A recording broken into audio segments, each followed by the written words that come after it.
12 sexual commandments of revolutionary proletariat. In the Soviet Union in the 1920s, one of the best psychologists on the planet, Zalkind, discovered the 12 sexual commandments of the revolutionary proletariat. Here is the preface and the commandments themselves. Collectivism, organization, activism, dialectical materialism. These are the four main powerful pillars that support the building of proletariat ethnics that is now being built. These are the four criteria guided by which you can always understand whether this or that action is advisable from the point of view of the interest of the revolutionary proletariat. Everything that contributes to the development of revolutionary collectivism feelings and actions of working people, everything that best contributes to the planned organization of the proletarian economy and the planned organization of discipline within proletariat, everything that increases the revolutionary fighting capacity of the proletariat, its flexibility, its ability to fight and fight, everything that removes the mystical, religious film from the eyes and brain of the working people, which increases their scientific knowledge, the materialistic acuity of the analysis of life, all this moral, ethnical, from the point of view of the interests of the development of proletarian revolution, all this must be welcomed and cultivated in all ways.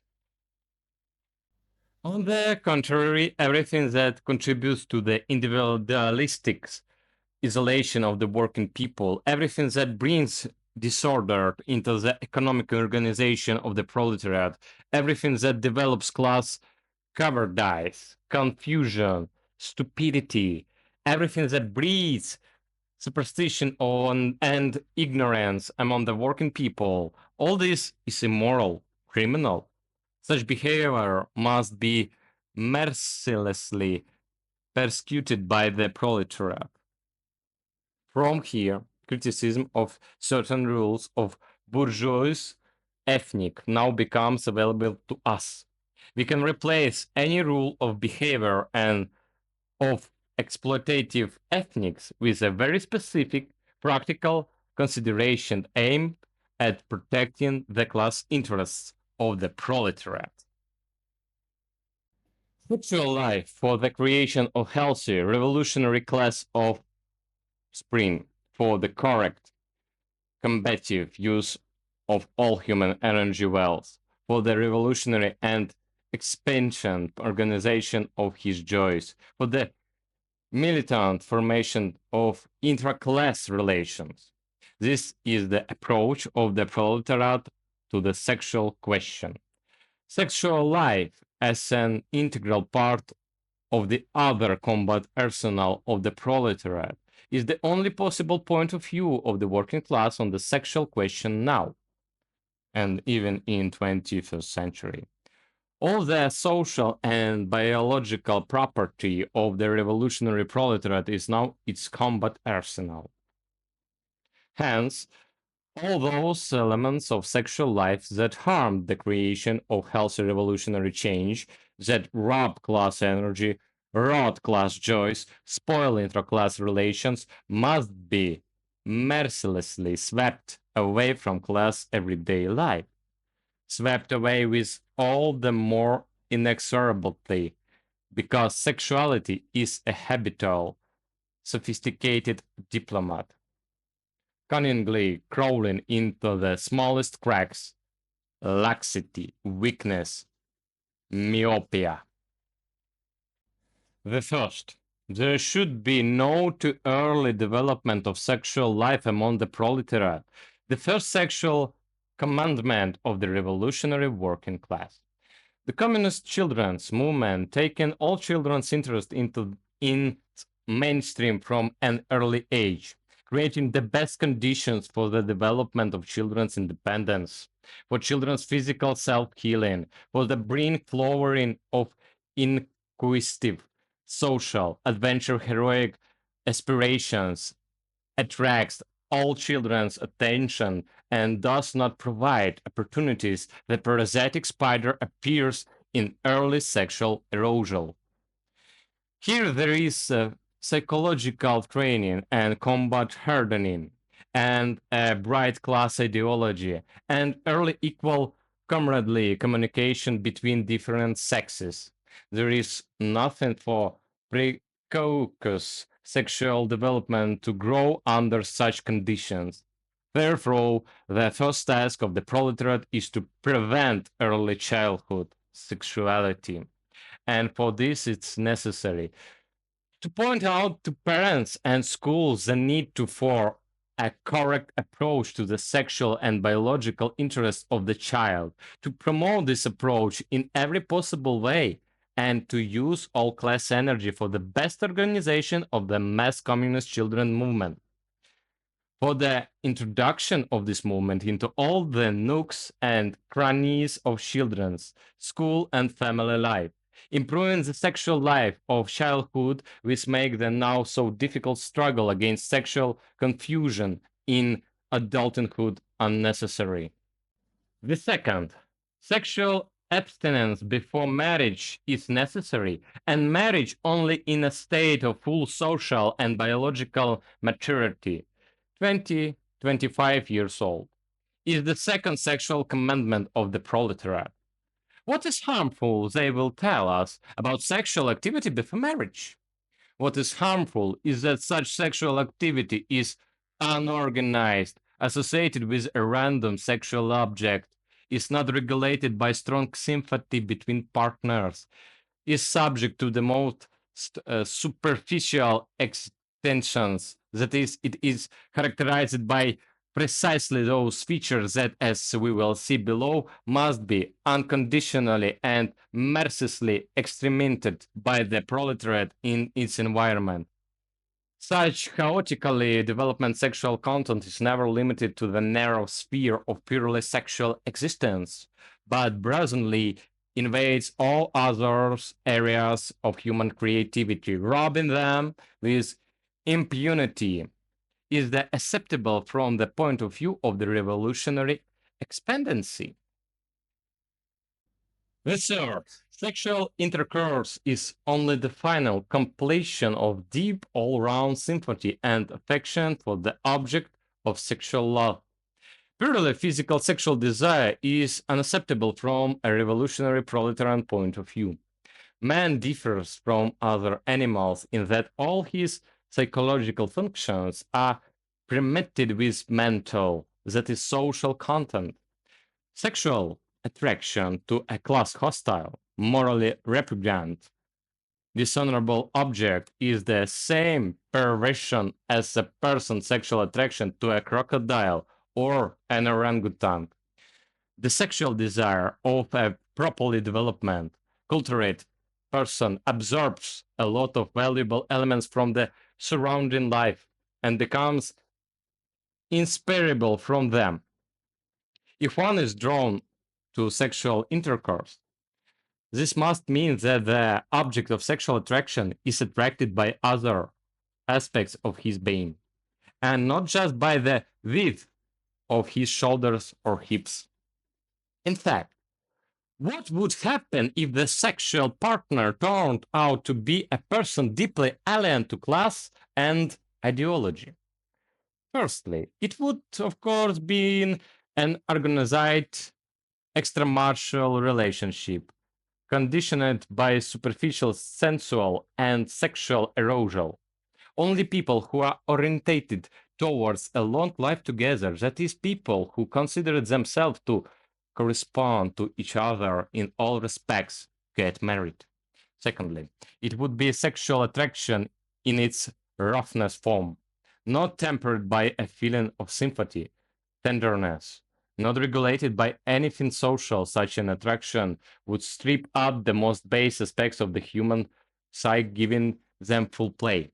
Thirdly, a child who could still appear, despite all Preventive measures would have parents deeply alien to each other and would himself be divided, split mentally from an early age.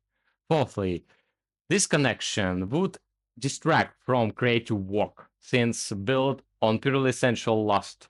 It would depend on random reasons, on minor fluctuation in the moods of parents, and satisfying without any creative effort. It would largely devalue and the very meaning of creative effort. It would take any one of its major stimulants from creativity, not to mention the fact that the high frequency of sexual intercourse in such a relationship, not moderated by moral motives, would greatly deplete the brain energy that should go for social, scientific, and other creativity.